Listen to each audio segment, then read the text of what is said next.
Friends, PG news కి స్వాగతం. భారతీయ passport నియమాలు మారాయి.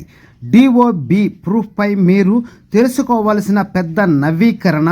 పాస్పోర్ట్ నియమాలు 1980 మొదట డిసెంబర్ 1980లో నోటిఫై చేయబడ్డాయి మరియు సంవత్సరాలుగా అనేకసార్లు సవరించబడ్డాయి. ఇటీవల సెప్టెంబర్ 2023లో కేంద్ర ప్రభుత్వం 1980 పాస్పోర్టు నిబంధనలను సవరించి పాస్పోర్టు కోసం దరఖాస్తు చేసుకునేటప్పుడు జనన తేదీ రుజువు కోసం కొత్త అవసరాలను ప్రవేశపెట్టింది. పాస్పోర్టు సవరణ నియమాలు 2025 ప్రకారం అక్టోబర్ 1, 2023న లేదా ఆ తరువాత జన్మించిన దరఖాస్తుదారులు తమ జనన తేదీకి ఏకైక రుజువుగా జనన ధృవీకరణ పత్రాన్ని సమర్పించాల్సి ఉంటుంది. అధికారిక గెజిట్లో ప్రచురించబడిన ఈ నోటిఫికేషన్ ఆమోదయోగ్యమైన పత్రాల జాబితాను నవీకరిస్తుంది మరియు దేశవ్యాప్తంగా పాస్పోర్టు దరఖాస్తుల కోసం జనన రికార్డులను ధృవీకరించే ప్రక్రియను ప్రామాణీకరించడం లక్ష్యంగా పెట్టుకుంది. అయితే భవిష్యత్తు దరఖాస్తుదారులకు కొత్త నియమం.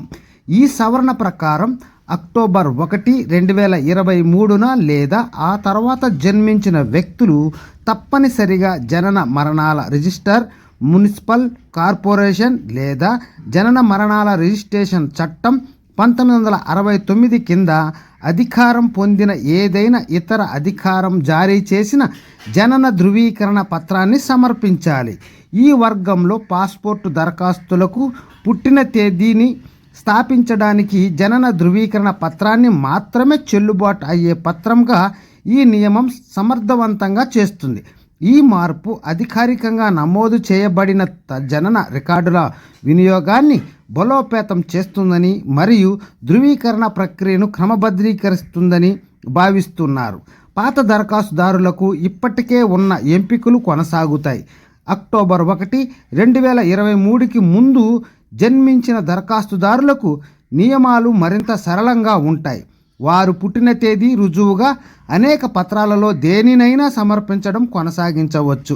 వీటిలో జనన ధృవీకరణ పత్రం, స్కూల్ లివింగ్ లేదా మెట్రికులేషన్ సర్టిఫికేట్ లేక PAN card, driving licence, voter గుర్తింపు కార్డు, ప్రభుత్వ ఉద్యోగుల కోసం సర్వీస్ రికార్డులు లేదా life insurance corporation of India లేదా ఇతర ప్రభుత్వ సంస్థలు జారీ చేసిన బీమా పాలసీ బాండ్ ఉన్నాయి.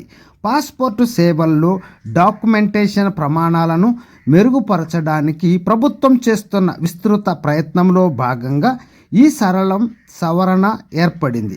పాస్పోర్ట్ నియమాలు 1980 మొదట డిసెంబర్ 1980లో నోటిఫై చేయబడ్డాయి మరియు సంవత్సరాలుగా అనేక సార్లు సవరించబడ్డాయి. ఓకే ఫ్రెండ్స్, ఇలాంటి మరెన్నో కొత్త లేటెస్ట్ అప్డేట్స్ వెంటనే మీ మొబైల్లో నోటిఫికేషన్గా పొందాలనుకుంటే మన ఛానల్ని సబ్స్క్రైబ్ చేసుకొని బెల్ ఐకాన్ యాక్టివేషన్ చేసుకుంటూ వీడియో నచ్చితే లైక్ చేసి మీ ఫ్రెండ్స్ అందరికి కూడా షేర్ చేస్తూ ఛానల్కి సపోర్ట్గా ఉంటారని కోరుకుంటున్నాం. Okay friends, by, take care. మరొక వీడియోలో మరిన్ని విషయాలతో మళ్ళీ కలుద్దాం.